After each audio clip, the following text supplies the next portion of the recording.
है। पानी इनऑर्गेनिक भी है और माइक्रोमोलिक्यूल भी, और इसमें CH बॉन्ड भी नहीं है। तो क्या पानी को हम एक सच्चा बायोमोलिक्यूल मान सकते हैं, या ये सिर्फ एक सपोर्टिंग रोल निभाता है? देखिए, पानी को लेकर अक्सर ये चर्चा होती है तकनीकी रूप से, क्योंकि इसमें कार्बन हाइड्रोजन बॉन्ड नहीं है, ये एक ऑर्गेनिक मॉलिक्यूल नहीं है। हाँ, वही मेरा डाउट था। लेकिन इसे बायोमॉलिक्यूल्स की चर्चा में सबसे ऊपर इसलिए रखा जाता है क्योंकि पानी वो स्टेज है जिस पर जिंदगी का पूरा नाटक खेला जाता है। हमारे शरीर के 70% हिस्से में पानी है। राइट, ये तो हम बचपन से सुनते आ रहे हैं। बिल्कुल। जितने भी ऑर्गेनिक बायोमॉलिक्यूल्स हैं, चाहे वो प्रोटीन हो या कार्बोहाइड्रेट्स, वो पानी के अंदर ही तैरते हैं, आपस में टकराते हैं और रिएक्शन करते हैं। पानी एक बेहतरीन सॉल्वेंट है। मतलब अगर पानी ना हो तो ये सारे मॉलिक्यूल्स आपस में इंटरैक्ट ही नहीं कर पाएंगे। एकदम सही। तो हाँ, ये शायद लीड एक्टर नहीं है, लेकिन ये वो पूरा थिएटर है जहाँ सब कुछ हो रहा है। चलिए, बहुत अच्छे से क्लियर हो गया। चलो अब अगली स्लाइड की ओर बढ़ते हैं, जो फंक्शन के आधार पर वर्गीकरण दिखाती है। हाँ, यहाँ काम के आधार पर दो प्रकार हैं, स्ट्रक्चरल और फंक्शनल। स्ट्रक्चरल के उदाहरण में सेल्यूलोज और प्रोटीन्स दिए गए हैं जो ढांचा बनाते हैं, और फंक्शनल के उदाहरण में एंजाइम्स और हार्मोन्स हैं जो काम या प्रक्रिया को चलाते हैं। बिल्कुल। पर यहाँ एक बात कंफ्यूज करने वाली है। प्रोटीन्स को स्ट्रक्चरल कैटेगरी में भी रखा गया है और आगे फंक्शनल में एंजाइम्स के रूप में भी इसका जिक्र आता है। क्या एक ही अणु ढांचा भी बना सकता है और काम भी कर सकता है? हाँ, ये बहुत ही अमेजिंग बात है प्रोटीन्स की। प्रोटीन हमारे शरीर के सबसे बहुमुखी यानी वर्सेटाइल अणु हैं। आप इसे एक कंस्ट्रक्शन साइट की तरह देखिए। Construction site? हाँ, कुछ प्रोटीन्स ईंट और स्टील की तरह होते हैं, जैसे केराटिन जो हमारे बाल और नाखून बनाता है, या कोलेजन जो हमारी त्वचा को टाइट रखता है। ये स्ट्रक्चरल प्रोटीन्स हैं। अच्छा, जो फिजिकली हमें शेप दे रहे हैं। बिल्कुल।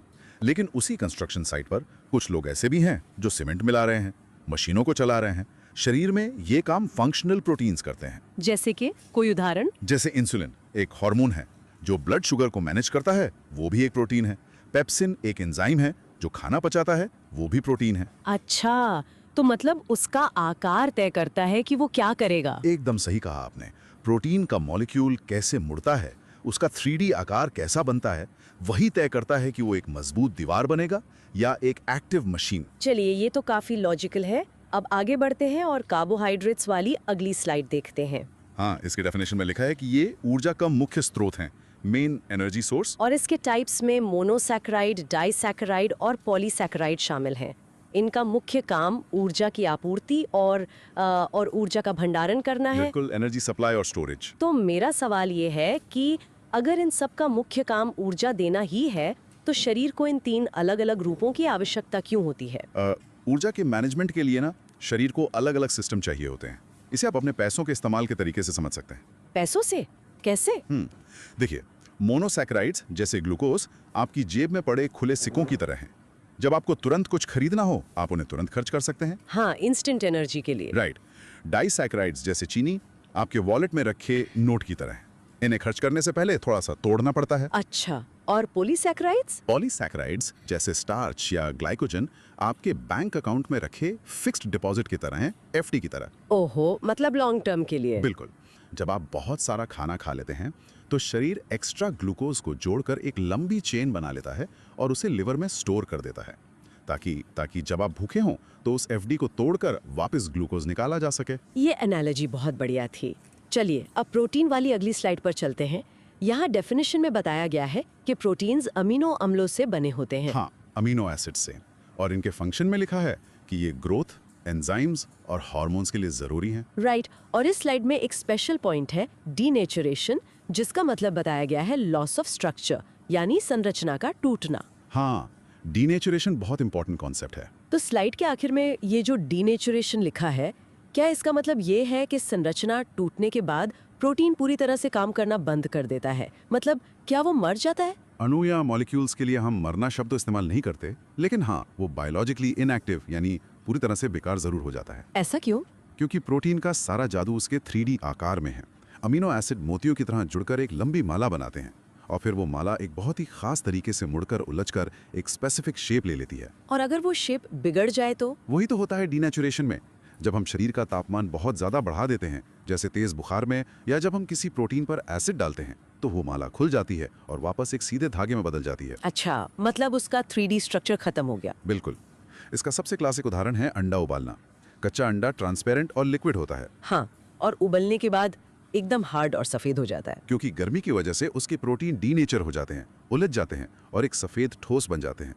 एक बार प्रोटीन का आकार बिगड़ गया तो वो अपना ओरिजिनल काम कभी नहीं कर सकता। वाओ, ये तो बहुत विजुअल था। अब लिपिड्स वाली अगली स्लाइड को डिकोड करते हैं। यहाँ लिखा है कि ये जल में ना घुलने वाले अणु हैं, वाटर इनसॉल्युबल मॉलिक्यूल्स। हाँ, और इनका फंक्शन है एनर्जी स्टोरेज और मेम्ब्रेन फॉर्मेशन। अब देखिए, कार्बोहाइड्रेट्स वाले हिस्से में भी हमने एनर्जी स्टोरेज पढ़ा था और अब लिपिड में भी एनर्जी स्टोरेज लिखा है। तो शरीर इन दोनों के बीच चुनाव कैसे करता है कि कब कार्बोहाइड्रेट का इस्तेमाल करना है और कब लिपिड का? बहुत ही लाजवाब सवाल है। देखिए, carbohydrates short term energy storage हैं। वो बैंक अकाउंट हैं जिसे आप रोजमर्रा के खर्च के लिए इस्तेमाल करते हैं। हाँ, वो आपने सिक्कों और नोट वाले उदाहरण में बताया था। बिल्कुल, लेकिन लिपिड्स शरीर का लॉन्ग टर्म गोल्ड रिजर्व हैं। लिपिड्स के अंदर कार्बन हाइड्रोजन बॉन्ड्स की संख्या कार्बोहाइड्रेट्स के मुकाबले बहुत ज्यादा होती है। तो इसका मतलब फैट में ज्यादा एनर्जी होती है? बहुत ज्यादा।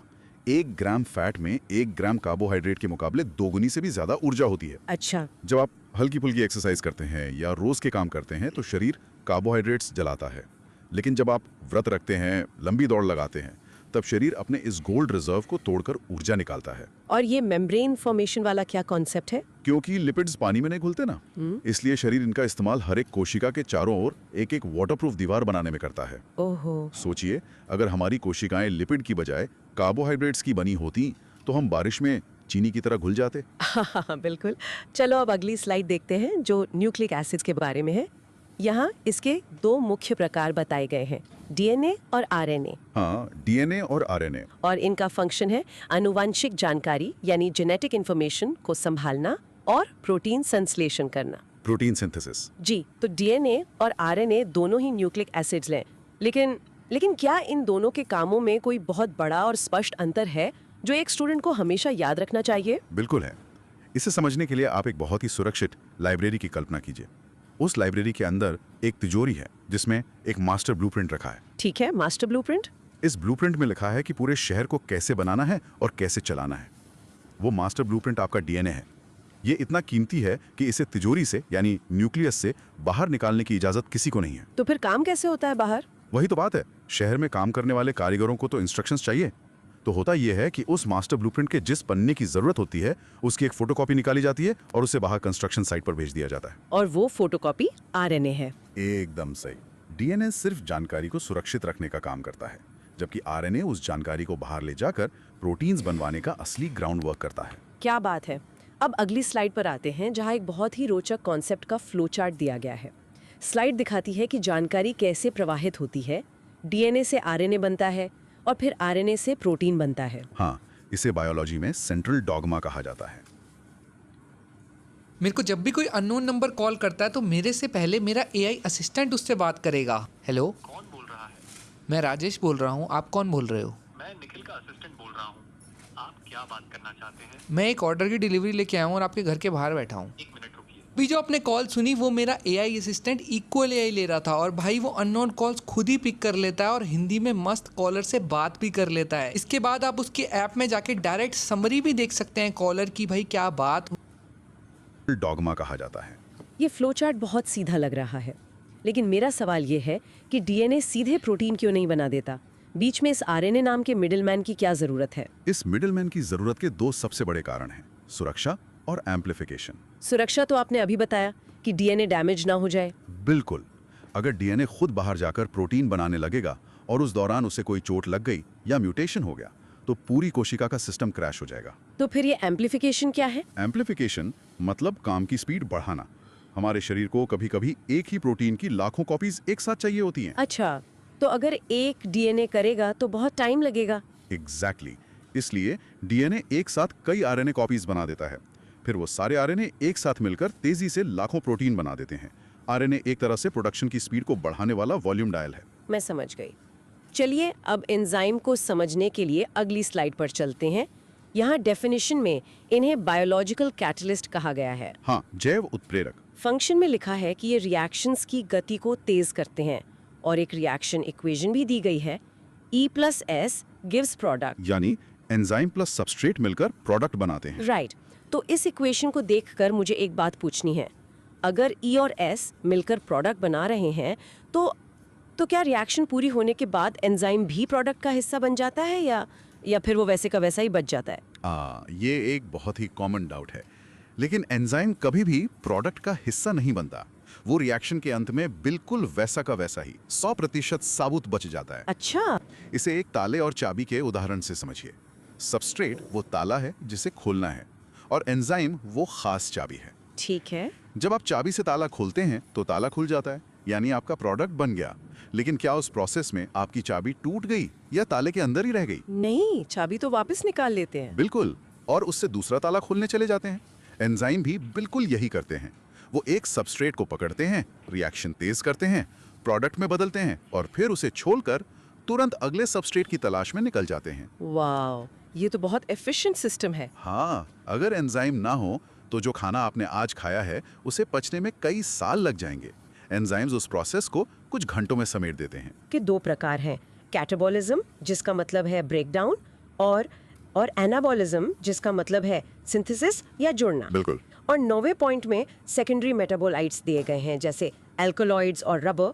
यहाँ सबसे महत्वपूर्ण बात लिखी है, ये सीधे तौर पर विकास के लिए यानी ग्रोथ के लिए नहीं होते। हाँ, नॉट डायरेक्टली फॉर ग्रोथ। तो अगर एल्कोलॉइड्स और रबर जैसे सेकेंडरी मेटाबोलाइट्स पौधे की सीधी ग्रोथ में कोई मदद नहीं करते, तो फिर पौधे अपनी इतनी एनर्जी इन्हें बनाने में वेस्ट क्यों करते हैं? ये वेस्ट नहीं है, ये बहुत ही गहरा बायोलॉजिकल कॉन्सेप्ट है। देखिए, कैटाबॉलिज्म और एनाबॉलिज्म तो प्राइमरी मेटाबॉलिज्म है जो ग्रोथ के लिए जरूरी है। बिल्कुल। लेकिन पौधे भाग नहीं सकते। भाग नहीं सकते मतलब अगर कोई कीड़ा या जानवर उन्हें खाने आए तो वो हमारी तरह दौड़कर छिप नहीं सकते। हाँ, ये बात तो है। इसलिए पौधे अपने अंदर कुछ केमिकल वेपन्स बनाते हैं। यही सेकेंडरी मेटाबोलाइट्स हैं। ये उनके डिफेंस बजट का हिस्सा हैं। अच्छा, डिफेंस के लिए? बिल्कुल। अल्कोलॉइड्स जैसे कि कैफीन, निकोटीन या मॉर्फिन, ये असल में पौधों द्वारा बनाए गए कीटनाशक और जहर हैं जो जानवरों को उन्हें खाने से रोकते हैं। हमें शायद कॉफी का टेस्ट अच्छा लगता हो, लेकिन कीड़ों के लिए कैफीन एक न्यूरोटॉक्सिन है। अरे बाप रे। और रबर एक बायोलॉजिकल बैंडेज है। जब पेड़ की छाल कटती है तो रबर निकलकर उस घाव को सील कर देता है ताकि फंगस या बैक्टीरिया अंदर ना जा सकें। तो ये ग्रोथ के लिए नहीं बल्कि सर्वाइवल और डिफेंस के लिए हैं। ये तो सच में बहुत इंटरेस्टिंग था। अब हम अगली स्लाइड पर हैं जो हमारा फाइनल रिवीजन या एग्जाम बूस्टर है। हाँ, एग्जाम के लिए ये स्लाइड बहुत क्रूशियल है। यहाँ सीधी कीवर्ड्स मैच किए गए हैं। स्लाइड के मुताबिक कार्बोहाइड्रेट मतलब ऊर्जा, प्रोटीन मतलब संरचना, लिपिड मतलब संग्रह, डीएनए मतलब नियंत्रण और एंजाइम मतलब उत्प्रेरक। बिल्कुल, एकदम to the point. Exam point of view से ये लिस्ट तो बहुत शानदार है, पर क्या सिर्फ ये एक शब्द याद रखना काफी है या इसके पीछे के एक्सेप्शंस भी हमें दिमाग में रखने चाहिए? देखिए, इस तरह की लिस्ट या कीवर्ड्स ना एक बहुत ही मजबूत मेंटल मॉडल बनाने में मदद करते हैं। जब आप पहली बार इतनी जटिल बायोलॉजी पढ़ रहे होते हैं तो आपको एक बेसलाइन चाहिए होती है। हाँ, ताकि कॉन्सेप्ट याद रहे। राइट, लेकिन असली समझ तब आती है जब आप इस बेसलाइन के ऊपर की लेयर्स को समझते हैं। जैसे कि हमने अभी डिस्कस किया। बिल्कुल, जैसे हमने देखा कि प्रोटीन सिर्फ स्ट्रक्चर नहीं बनाता, वो हार्मोन्स और एंजाइम्स के रूप में कंट्रोल और कैटलिस्ट का काम भी करता है। लिपिड सिर्फ स्टोरेज नहीं करता, वो सेल मेम्ब्रेन बनाकर स्ट्रक्चर भी देता है। समझ गए। तो ये एग्जाम बूस्टर स्लाइड आपको एक फ्रेमवर्क देती है, लेकिन आपको हमेशा याद रखना है कि बायोलॉजी एक डायनामिक सिस्टम है जहां एक अणु कई तरह की टोपियां पहन सकता है। चलो अब आज के सेशन की बिल्कुल आखिरी स्लाइड देखते हैं, 1 लाइन रिवीजन। स्लाइड में एक लाइन में पूरे चैप्टर का निचोड़ है, energy plus structure plus storage plus control. ये पूरी बायोलॉजी का सार है। तो क्या हम ये कह सकते हैं कि अगर इस इक्वेशन में से कोई भी एक चीज गायब हो जाए तो जीवन का अस्तित्व ही संभव नहीं है? बिना किसी संदेह के जीवन कोई एक चीज नहीं है। जीवन इन सभी बायोमोलिक्यूल्स की एक सिम्फनी है, एक परफेक्ट ऑर्केस्ट्रा है। मतलब सब कुछ बैलेंस में होना चाहिए। बिल्कुल। आप सोचकर देखिए, अगर आपके पास कंट्रोल है, स्ट्रक्चर है, लेकिन उन्हें चलाने के लिए ऊर्जा ही नहीं है तो वो मशीन किसी काम की नहीं। हाँ, वो तो डेड मशीन हो जाएगी। और अगर ऊर्जा है लेकिन उसे दिशा देने वाला कंट्रोल नहीं है तो वो सिर्फ एक बेतरतीब धमाका होगा, जीवन नहीं। ये चारों एलिमेंट्स एक दूसरे पर पूरी तरह से निर्भर हैं। सच में ये सब आपस में बहुत कनेक्टेड हैं। एक सेल के अंदर हर सेकंड हजारों रिएक्शंस हो रहे हैं और ये अणु बिना रुके बिना थके अपना अपना काम कर रहे हैं। ये महज बेजान अणु हैं, लेकिन जब ये साथ मिलते हैं तो उसी जादू को जन्म देते हैं जिससे हम जीवन कहते हैं। उम्मीद है आज की क्लास ने आपको दी कॉस्ट कर्व इम्पोर्टेंट है, हाँ, डिमांड सप्लाई भी। है। नमस्कार दोस्तों, स्वागत है आपका अपने चैनल जनरेशन जेड एजुकेशन पर। आज हम शुरू करने जा रहे हैं पादप जगत का वर्गीकरण, बायोलॉजी का एक बेहद महत्वपूर्ण टॉपिक जिससे हर एग्जाम में सीधे और कॉन्सेप्ट बेस्ड क्वेश्चंस पूछे जाते हैं। तो चलिए शुरू करते हैं। बिल्कुल पादप जगत का वर्गीकरण, राइट। इसका मतलब है दुनिया भर के पौधों को एक व्यवस्थित ढंग से समझना। हाँ, एक लॉजिकल ऑर्डर में उन्हें अलग अलग ग्रुप्स में रखना। ओके, मुझे एक डाउट है यार, हाँ पूछो। हमें पौधों को क्लासिफाई करने की आखिर जरूरत ही क्यों पड़ी? मतलब क्या हम इन्हें बस पेड़ पौधे नहीं कह सकते? बहुत ही वाजिब सवाल है भाई। देखो, कल्पना करो कि तुम दुनिया की सबसे बड़ी लाइब्रेरी में गए हो, ठीक है। जहाँ लाखों किताबें जमीन पर बस एक बड़े से ढेर में पड़ी हैं। कोई शेल्फ नहीं है, कोई सेक्शन नहीं है। वो तो बुरा हाल होगा। बिल्कुल। क्या तुम वहाँ अपनी पसंद की किताब ढूंढ पाओगे? बिल्कुल नहीं यार। बस यही हाल प्रकृति का था। हमारे पास पृथ्वी पर इतने तरह के पौधे हैं। कुछ गहरे समंदर के अंदर है, कुछ सूखे रेगिस्तान में है। राइट। विज्ञान को समझने के लिए उन्हें कैटेगराइज करना बहुत जरूरी था। ये वर्गीकरण हमें एक नक्शा देता है। अच्छा, ये लाइब्रेरी वाला लॉजिक एकदम सटीक है। तो चलो अब अगली स्लाइड